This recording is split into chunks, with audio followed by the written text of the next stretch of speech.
ডিমের খোসার 3টি কাজ গাছের জন্য। প্রথমত, এগুলো শামুক এবং অন্যান্য শামুক জাতীয় প্রাণীদের জন্য প্রাকৃতিক প্রতিরোধ। ডিমের খোসাগুলো চূর্ণ করে গাছের চারপাশে ছিটিয়ে দিন। এটি পোকামাকড়কে দূরে রাখার জন্য একটি বাধা তৈরি করে। তারা তীক্ষ্ণ টুকরোগুলোতে ক্ষয় করার চেষ্টা করলে আহত হয় এবং এলাকা এড়িয়ে চলে।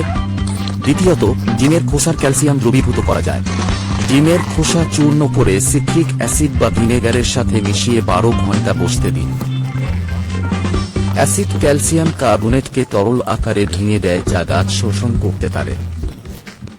এরপর 1 লিটার পানিতে এটি মিশিয়ে গাছের পাতা বা গোড়ায় প্রয়োগ করুন। আপনি আপনার ফসলকে ক্যালসিয়াম দিচ্ছেন, যা কোষের বিকাশের জন্য অপরিহার্য। অবশেষে, ডিমের খোসাগুলোকে চূর্ণ করে পুড়িয়ে ফেলতে পারেন। পুড়ে গেলে এগুলো চুনে পরিণত হয়। দ্রুত চুন মাটি জীবাণুমুক্ত করতে এবং ছত্রাক ও ব্যাকটেরিয়া মেরে ফেলতে ব্যবহৃত হয়।